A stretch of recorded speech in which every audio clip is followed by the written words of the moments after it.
Assalamualaikum warahmatullahi wabarakatuh. Terima kasih atas kesempatannya. Kami dari kelompok 4 akan membawakan presentasi tentang akuntansi pertanggungjawaban. Sebelum melakukan presentasi, saya akan memperkenalkan anggota dari kelompok kami. Yang pertama ada saya, Nabila Salma Zaida dengan NIM 2018 310287. Yang kedua ada Sabania Rahmawati Dewi dengan NIM 2018 310859. Yang ketiga ada Sulistia Sarasati dengan NIM 2018 310862. Dan yang terakhir ada Safrinda Dwika Maulia Hakni dengan NIM 2018 310882. Kepada yang bertugas dipersilahkan. Yang pertama yaitu dilema bisnis. Dicontohkan dengan PT Kertas Karton yang memproduksi karton dan papan karton yang cukup mapan, di mana sebagian besar produksinya dijual dalam bentuk kemasan untuk produk konsumen. Selanjutnya yaitu akuntansi pertanggungjawaban. Akuntansi pertanggungjawaban adalah sistem yang mengukur berbagai hasil yang dicapai oleh setiap pusat pertanggungjawaban menurut informasi yang dibutuhkan oleh manajer untuk mengoperasikan pusat pertanggungjawabannya. Akuntansi pertanggungjawaban adalah komponen yang penting dari sistem pengendalian keseluruhan di perusahaan. Manfaat khususnya berasal dari fakta bahwa struktur akuntansi pertanggungjawaban memberikan kerangka kerja yang berarti untuk melakukan perencanaan, agregasi data, dan pelaporan hasil kinerja operasi selama jalur pertanggungjawaban dan pengendalian. Akuntansi pertanggungjawaban ditujukan untuk manusia, peran mereka, serta tugas yang dibebankan kepada mereka, dan bukan sebagai mekanisme impersonal untuk akumulasi dan pelaporan data secara keseluruhan. Hal tersebut memberikan umpan balik secara periodik kepada manajer segmen mengenai keberhasilan mereka dalam mencapai tujuan tertentu.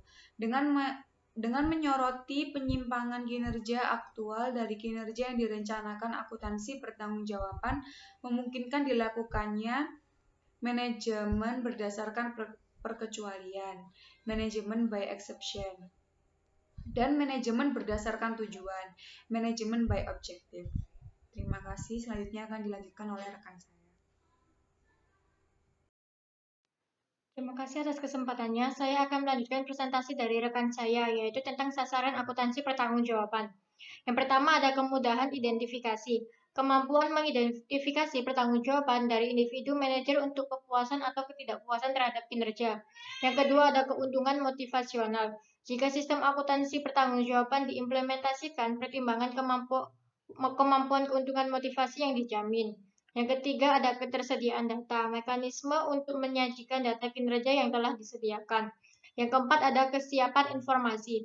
Kesiapan informasi merupakan ketersediaan data-data informasi terbaru dan relevan yang dibuat dan digunakan untuk mengestimasi biaya atau pendapatan masa depan yang sesuai dengan standar untuk Departemen Penganggaran. Yang kelima ada perencanaan dan pengambilan keputusan. Akuntansi pertanggungjawaban tidak hanya membantu dalam pengendalian, tetapi juga dalam perencanaan dan pengambilan keputusan. Yang keenam, pendelegasian dan pengendalian. Tujuan kembar dari manajemen adalah mendelegasikan tanggung jawab, sedangkan pengendalian mempertahankan pencapaian dengan penerapan sistem akuntansi pertanggungjawaban. Yang ketujuh, prinsip-prinsip dan akuntansi pertanggungjawaban. Fitur utama akuntansi pertanggungjawaban adalah bahwa akuntansi pertanggungjawaban mengumpulkan dan melaporkan perencanaan dan aktualisasi informasi akuntansi tentang input dan output dari akuntansi pertanggungjawaban. Dan yang terakhir, input dan output. Akuntansi pertanggungjawaban didasarkan pada informasi yang berkaitan dengan input dan output, atau dengan kata lain, akuntansi pertanggungjawaban berdasarkan data biaya dan data pendapatan atau informasi keuangan. Baik, selanjutnya ada tujuan akuntansi pertanggungjawaban. Akuntansi pertanggungjawaban adalah metode membagi struktur organisasi ke dalam berbagai pusat pertanggungjawaban untuk mengukur kinerjanya. Dengan kata lain, akuntansi pertanggungjawaban adalah perangkat untuk pengukuran kinerja divisi yang dapat dinyatakan sebagai berikut. Yang pertama, untuk menentukan kontribusi divisi sebagai subunit dibuat untuk keseluruhan organisasi.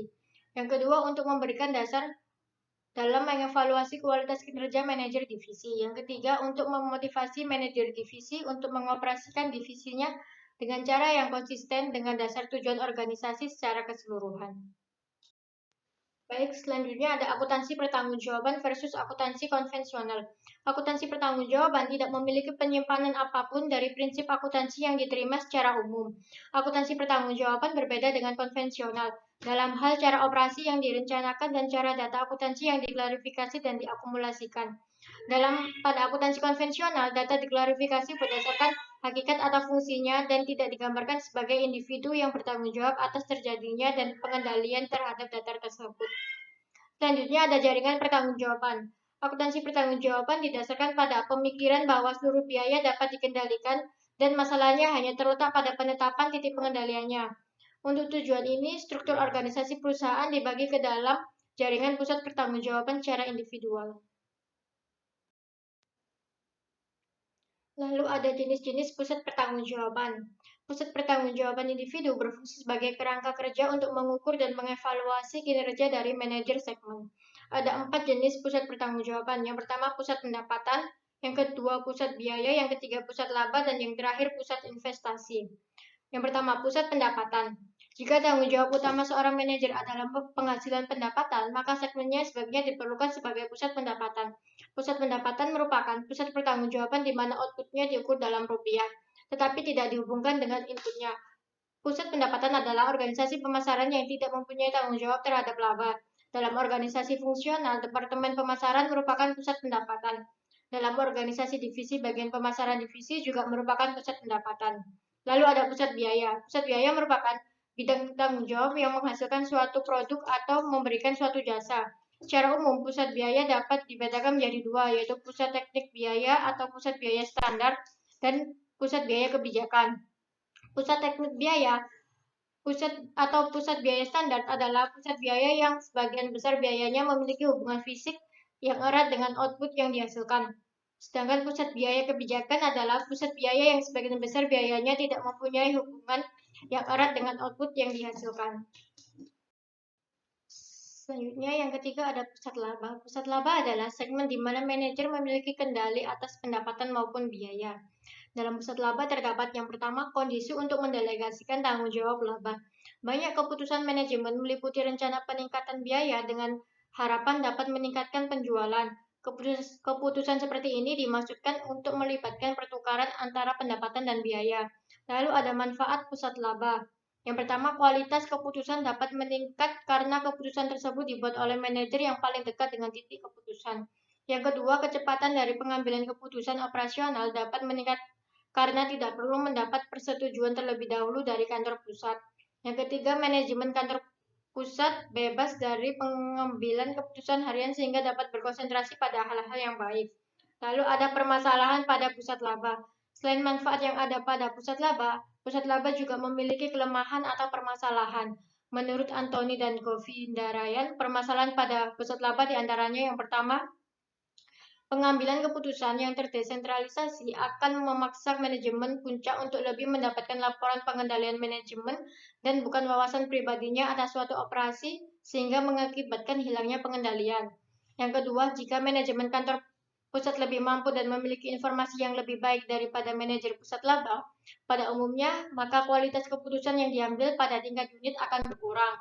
Yang ketiga, persediaan dapat meningkat karena adanya argumen mengenai harga transfer yang sesuai, pengalokasian biaya umum yang tepat, dan kredit untuk pendapatan yang sebelumnya dihasilkan secara bersama oleh dua atau lebih unit bisnis. Lalu ada efektivitas pusat laba. Perusahaan mempunyai tujuan untuk menghasilkan laba yang dapat dikatakan efektif bagi perusahaan tersebut. Efektivitas adalah hubungan antara keluaran pusat pertanggungjawaban dengan tujuannya. Efektif berarti melaksanakan sesuatu yang benar. Efektivitas dalam pusat laba merupakan kemampuan laba perusahaan untuk benar-benar memberi kontribusi yang berarti bagi pencapaian tujuan perusahaan. Lalu ada pusat laba lainnya. Pusat laba seperti disebutkan sebelumnya yang dapat berbentuk divisi, organisasi fungsional, organisasi pelayanan jasa, dan organisasi lainnya. Berikut pusat laba selain bentuk divisi yang telah dikemukakan di muka, yaitu ada unit fungsional. Sebagian perusahaan besar biasanya dibagi dalam unit tertentu, unit organisasi dalam organisasi fungsional yang biasanya dijadikan pusat laba, unit organisasi produksi, dan unit organisasi pemasaran. Lalu ada pemasaran. Unit organisasi pemasaran menerima masukan berupa produk jadi dari unit produk produksi memperoleh produk tersebut hingga siap dijual dan mendistribusikannya. Lalu ada manufaktur. Unit produksi dalam perusahaan manufaktur membutuhkan masukan berupa bahan baku, tenaga kerja langsung, dan biaya overhead pabrik. Kemudian memprosesnya untuk menghasilkan output berupa unit produksi jadi. Lalu ada unit pendukung jasa. Bagian pemeliharaan, pemrosesan data, transportasi, pelayanan pelanggan, dan pendukung lainnya bisa dijadikan sebagai pusat laba. Bagian ini bisa merupakan pelayanan di kantor pusat atau juga bisa merupakan unit sejajar dengan pusat laba. Yang terakhir ada organisasi lainnya. Perusahaan yang mempunyai cabang dan bertanggung jawab terhadap pemasaran produk. Perusahaan apalagi cabang tersebut berbeda tempat, secara alamiah dianggap sebagai pusat laba. Sekian dari saya, selanjutnya akan dijelaskan oleh rekan saya. Terima kasih. Terima kasih atas kesempatannya. Perkenalkan, nama saya Sulistya Sarasati. Di sini saya akan melanjutkan presentasi dari rekan saya mengenai masalah yang ditimbulkan pusat laba. Jadi yang pertama yaitu masalah alokasi pendapatan bersama. Pada dasarnya, konflik bisa timbul atas alokasi pendapatan atas pusat laba. Konflik antar cabang bisa terjadi jika semua pendapatan dari deposito tabungan maupun deposito berjangka dibebankan pada cabang yang terdekat dengan lokasi usaha. Yang kedua mengenai masalah alokasi biaya bersama. Dalam akuntansi dikenal biaya langsung atau direct cost dan biaya tidak langsung indirect cost atau sering disebut biaya bersama atau common cost. Biaya langsung adalah biaya yang diidentifikasi secara khusus atau dapat ditelusuri pada suatu produk, departemen, atau proses tertentu. Biaya tidak langsung adalah biaya yang tidak dapat diidentifikasi secara khusus pada suatu produk, departemen, atau proses tertentu. Beberapa jenis biaya bersama yang perlu dialokasikan antara lain meliputi yang pertama, biaya overhead pabrik tetap, yang kedua, biaya departemen jasa, ketiga, biaya gabungan atau joint cost, dan yang keempat, biaya kantor pusat. Selanjutnya yang ketiga mengenai masalah penentuan harga transfer. Tidak ada tempat yang memiliki potensi konflik yang lebih besar pada interaksi seperti itu jika barang yang dihasilkan oleh suatu unit atau unit penjual ditransfer ke unit lainnya atau unit pembeli. Jika kedua unit tersebut diorganisasikan sebagai pusat laba, maka harga transfer yang ditetapkan tersebut akan berpengaruh terhadap pendapatan bagi pusat laba penjual dan biaya bagi pusat laba pembeli. Jika harga transfer ditetapkan terlalu besar, maka konsekuensinya bagi divisi pembeli akan dibebani dengan biaya yang terlalu besar. Sebaliknya, jika harga transfer ditetapkan terlalu rendah, tentu akan merugikan dari divisi penjualnya. Selanjutnya, mengurangi masalah yang ditimbulkan pusat laba. Berdasarkan penjelasan dari masalah yang ditimbulkan oleh pusat laba, maka akan dibahas mengenai tindakan yang dapat dilakukan untuk mengantisipasi persoalan yang ditimbulkan oleh penggunaan konsep pusat laba. Kemudian mengenai perbaikan pengukuran prestasi manajemen. Perbaikan pengukuran prestasi manajemen adalah mengadakan modifikasi terhadap penggunaan laba sebagai pengukur prestasi pusat laba. Tujuan pengukuran prestasi pusat laba adalah untuk membuat manajemen bekerja lebih baik dari tahun lalu dan membuat rencana yang realistis. Selanjutnya, perbaikan optimalisasi laba perusahaan. Agar perusahaan dapat memanfaatkan kebaikan pusat laba tanpa harus menjadi suboptimal, dapat digunakan teknik-teknik penentuan harga transfer berikut ini. Yang pertama, harga transfer dua jenis, dan yang kedua, harga transfer dua tahap. Kita akan membahas mengenai harga transfer dua jenis terlebih dahulu. Dalam harga transfer dua jenis, pusat laba produsen diwajibkan menjual produknya kepada pusat laba konsumen berdasarkan harga transfer yang lebih rendah daripada harga pasar. Selanjutnya, mengenai harga transfer dua tahap. Dalam harga transfer dua tahap, pusat laba konsumen dibebani dengan 3 komponen, yaitu biaya tetap, biaya variabel, dan laba dari pusat produsen. Kemudian di slide selanjutnya, kita akan membahas mengenai masalah-masalah dalam pusat investasi. Yang pertama, meliputi masalah pengukuran dan tolok ukur prestasi pusat investasi, dan yang kedua masalah pengukuran aset yang digunakan sebagai dasar investasi. Yang pertama kita akan membahas pengukuran tolok ukur prestasi. Pada organisasi bisnis, tujuan utama yang hendak dicapai adalah menghasilkan laba yang memuaskan dari investasi yang ditanamkan.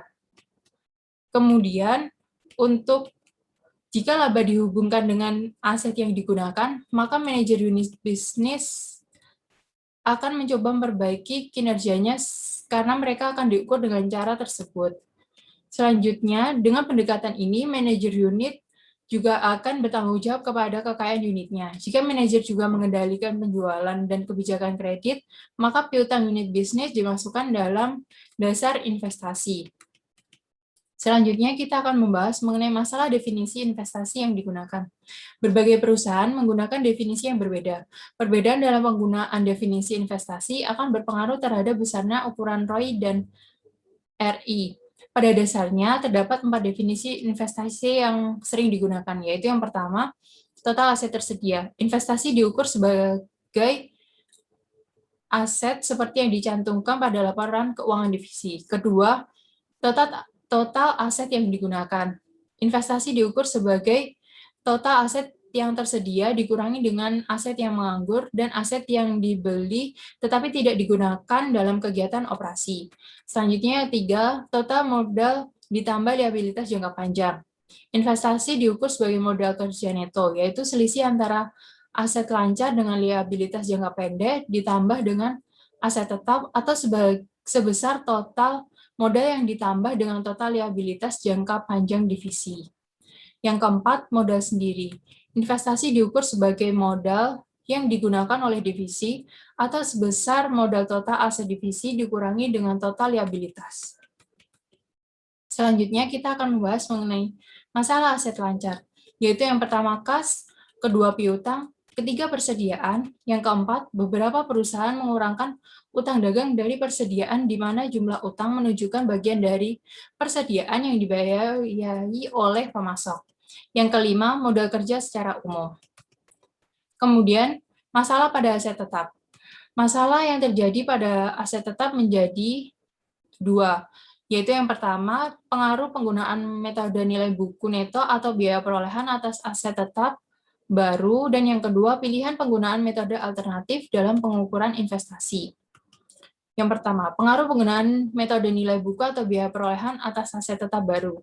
Pembelian aset baru secara langsung akan berpengaruh terhadap besarnya ROI atau RI selama umur aset yang dibeli. Hal ini dapat menimbulkan perbedaan dari tujuan semula dibentuknya pusat investasi. Dengan demikian, semakin lama umur aset, maka semakin besar ROI dan RI yang diperoleh dari divisi. Jika ROI dan RI digunakan sebagai kriteria keberhasilan divisi, maka manajer unit bisnis cenderung untuk menolak usulan investasi karena dalam jangka pendek akan menurunkan ROI maupun RI divisinya. Yang kedua, penggunaan biaya perolehan. ROI dan RI yang dihitung berdasarkan biaya perolehannya selalu lebih rendah daripada harga yang sebenarnya. Penggunaan metode biaya perolehan dapat menggambarkan penilaian yang objektif, tetapi juga mengandung kelemahan. Salah satu kelemahannya adalah manajer akan terdorong untuk mengganti aset tetap lama yang sebenarnya masih dapat memberikan kontribusi kepada divisi yang aset tetap baru, dengan harapan dapat meningkatkan ROI dan RI divisinya.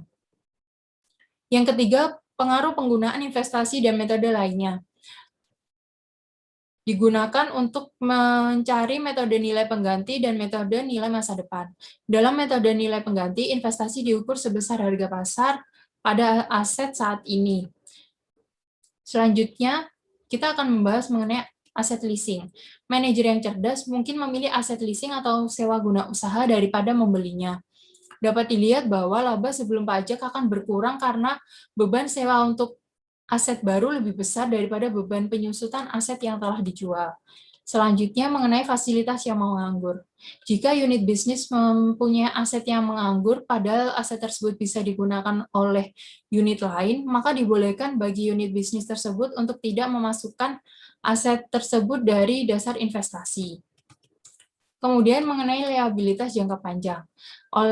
Karena modal tersebut diperoleh dari pinjaman hipotek dengan jaminan aset unit bisnis tersebut, maka bisa menghitung dana yang dipinjam tersebut terpisah dan residual income dihitung berdasarkan aset yang diperoleh dari sumber kantor pusat dan tidak berdasarkan total aset. Kemudian mengenai biaya modal. Tarif yang digunakan untuk menghitung biaya modal ditetapkan oleh kantor pusat.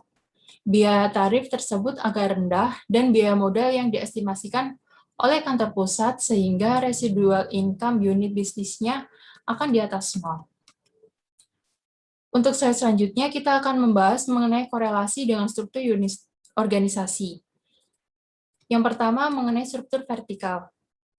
Dalam struktur vertikal, organisasi dibagi menjadi fungsi utama, tanggung jawab secara keseluruhan untuk fungsi produksi, penjualan, dan keuangan diberikan kepada wakil direktur yang mendelegasikan tanggung jawab kepada struktur di bawahnya sesuai dengan hierarki.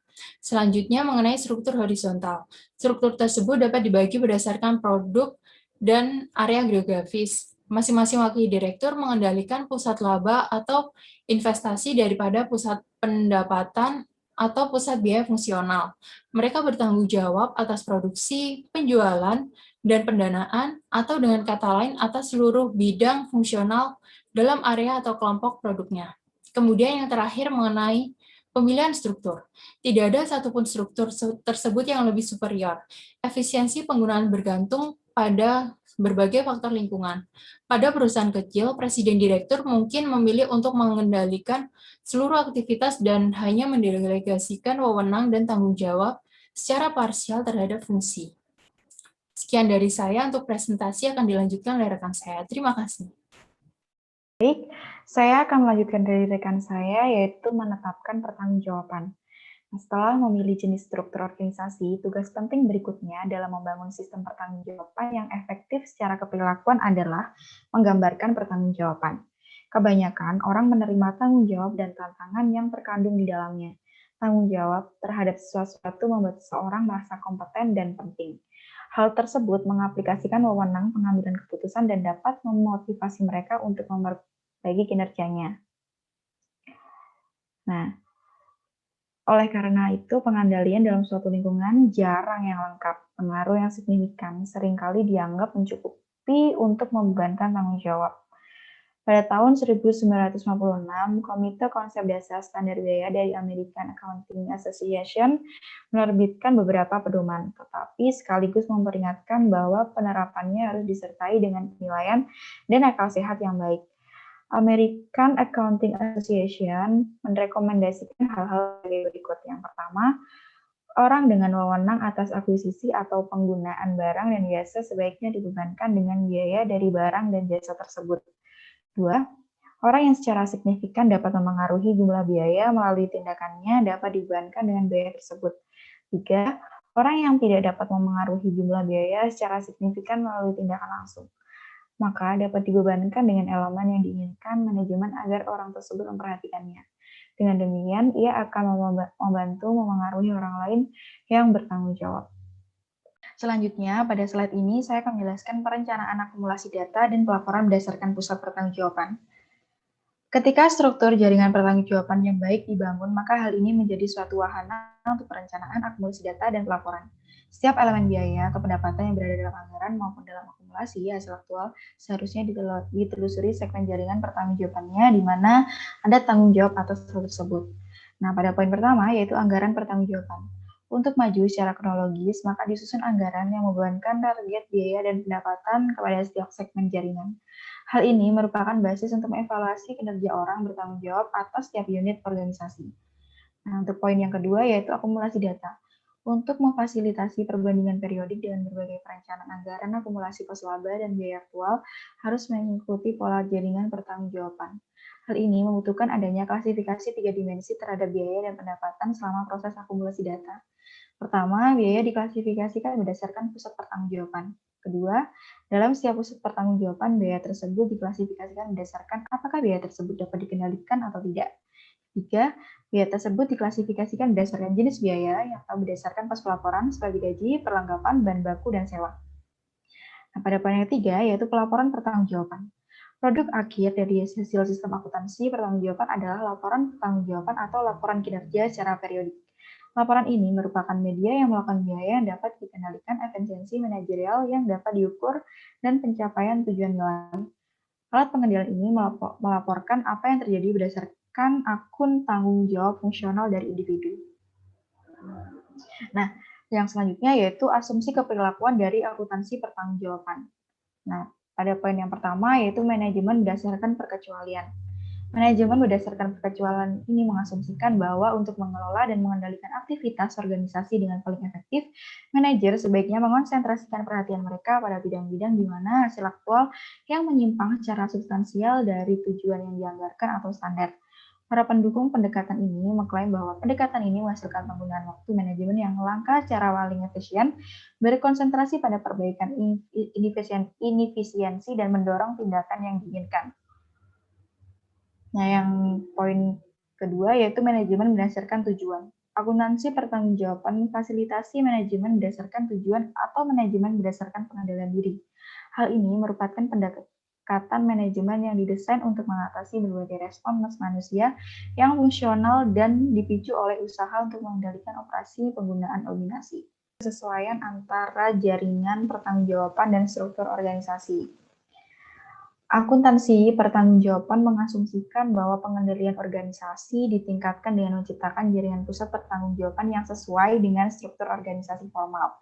Nah, maksud manajemen puncak untuk mendelegasikan dan penyebaran dijelaskan oleh hierarki wewenang atau struktur organisasi yang menugaskan wewenang dan tanggung jawab untuk tugas-tugas tertentu berdasarkan tingkat hierarki untuk mencapai pembagian kerja yang berarti. Nah, poinnya yaitu penerimaan tanggung jawab.